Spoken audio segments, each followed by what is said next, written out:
The halls of the Aurelian Palace were made of living crystal, each wall pulsing faintly with the breath of 1,000 ancient suns. At the heart of this radiant citadel sat Queen Thalira of Vera Prime, ruler of an empire that spanned 9 star systems and the void between them. Her eyes, liquid gold with flecks of starlight, stared at the great mosaic floor before her throne. It had been 3 cycles since her daughter, Princess Kaelara, had vanished during the siege of Callian Rift. Reports said her ship had been destroyed, no survivors, and yet the queen never ordered a memorial, because deep in her soul, she felt her daughter's heartbeat somewhere in the galaxy's silence.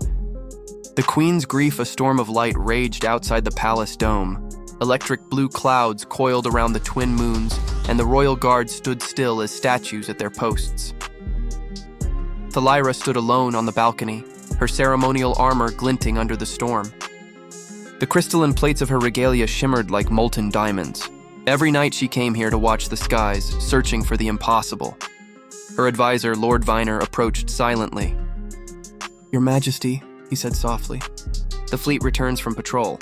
Still no sign of the princess's ship. Thalira didn't answer.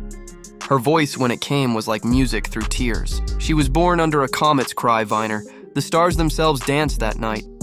I cannot believe they would let her die without song." He bowed his head. "Hope is noble, my queen, but even hope can fade." Thalira's gaze hardened. "Then I will defy even the stars before I bury my child." 2. The forgotten planet far from Vera Prime. On a dust-colored moon orbiting a broken planet, a small fire burned in the night. A man sat beside it, Elias Grant, a human engineer from the outer colonies. His ship, the Orpheon, lay in pieces nearby. The crash had left him stranded for months. His only company was a strange woman who had appeared from the wreckage of another ship, tall, silver-skinned, with eyes like fractured gemstones. She called herself Kaelara. When Elias first found her, she was half buried under the ruins, armor cracked and wings, thin energy filaments dimmed to nothing. She had been unconscious for days, her breathing shallow. Against every regulation and instinct for self-preservation, Elias had carried her to his shelter and tended to her wounds. When she awoke, her first words were not of fear or thanks. "Where is my fleet?" Elias had shrugged helplessly. "Haven't seen anyone for miles." "You're lucky I found you." "I do not believe in luck," she'd murmured. Over the months that followed, they survived together, hunting strange creatures, repairing fragments of their vessels, and sharing stories of their worlds. Kaelara learned human language quickly. She found his humor strange, but comforting. And Elias found himself drawn to her, this woman of light and mystery who spoke of duty, sacrifice, and lost empires. One night, as they sat by the fire, she asked, "Do humans mourn like Varans do?" Elias looked at her. "We bury our dead, we grieve. Then we try to live again." Kaelara's gaze drifted to the sky. "My mother will not live again until she knows I breathe." 3. The human and the heiress, they worked side by side on the ships. Elias scavenged the human tech. Kaelara reactivated alien components. Together they built something hybrid, a vessel born of 2 worlds. During the repairs, Kaelara's admiration for the human grew. He was reckless, defiant, endlessly inventive. When a component failed, he didn't curse fate, he fixed it. "Your kind," she said one day, "build hope out of ruin." He smiled, wiping grease from his hands. "And yours? You build empires out of stars. Guess we make a good team." Her pulse quickened. A strange reaction she'd begun to associate with his presence. "You risked your life to save me," she said softly. "Why?" Elias paused. "Because when I found you, I thought if I lost someone like you, it'd be the biggest mistake of my life." Kaelara didn't answer, but her armor shimmered faintly, as though responding to his words. 4. The Queen's vision. On Vera Prime, Queen Thalira stood before the Oracle Mirror, a sentient relic older than her dynasty. Its surface rippled like liquid glass. "Show me my daughter," she commanded. The mirror pulsed once, then flared with starlight. A distorted image appeared, a barren moon, 2 figures by a fire, and the unmistakable glint of Varan armor. "Kaelara," Thalira whispered. But then she saw him, a human, The queen's fury cracked through the chamber like thunder. A human walks beside her? Vinor stepped forward cautiously. Majesty, the human race is primitive. Could he be her captor? Thalira's voice darkened. No one captures a daughter of Vera, but he will answer for daring to touch one. She turned to her generals. Prepare the royal flagship. I'm bringing my daughter home. V, the rescue and the reckoning. The hybrid ship was nearly complete when the sky above the moon split open. A colossal vessel, gleaming gold and blue, descended through the clouds. Its engines roared like the cry of creation. Kalara froze. That signal. It's my mother's flagship. Elias looked up, shielding his eyes. That's your ride, then. Before she could reply, beams of light struck the ground around them. Dozens of armored Veyran soldiers materialized, weapons raised. Princess Kalara of Vera Prime, their commander declared, bowing. We've come to bring you home. Kalara's heart leapt. My mother lives. Then she turned toward Elias, only to see the soldiers aiming at him. Wait, she cried. He is not an enemy. But the commander ignored her. Human, by royal decree, you are under arrest for interference in Veyran affairs. Elias raised his hand slowly. You've got to be kidding me. Kalara stepped between him and the guards. He saved my life. I will not let you harm him. The soldiers hesitated, but the queen herself descended then, wreathed in light. The ground trembled as her boots touched the soil. Her presence was overwhelming, a living sun in humanoid form. Mother, Kalara whispered. Thalira's eyes filled with tears as she embraced her daughter. My heart, my light, you live.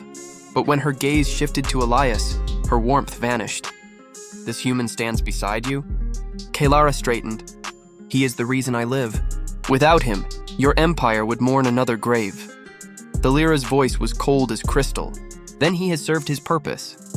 He will not leave this moon alive. No! Kalara shouted, her wings flaring to life.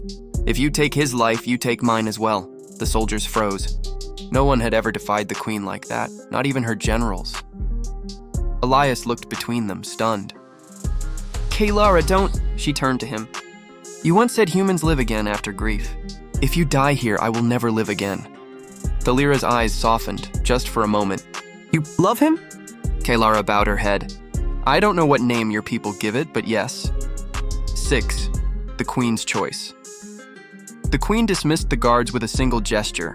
Only the 3 of them remained amid the dust and stars. Do you know what you ask of me? Thalira said quietly. Our laws forbid union with other species. Our blood carries the light of creation. To mix it with mortal flesh would be blasphemy. Kalara met her gaze. Then let me be the blasphemy that proves love stronger than blood. Thalira looked at Elias. Human, do you understand what this means? You would be hated, hunted, perhaps killed for touching a royal daughter. Elias swallowed hard. Maybe, but I'd rather die for her than live without her. Silence. Then, against the stars, the queen smiled sadly.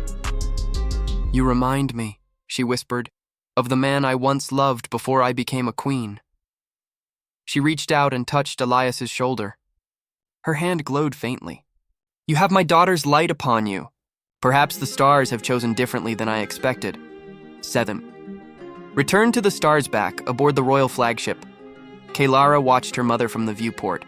The queen stood alone on the observation deck, gazing at the endless dark.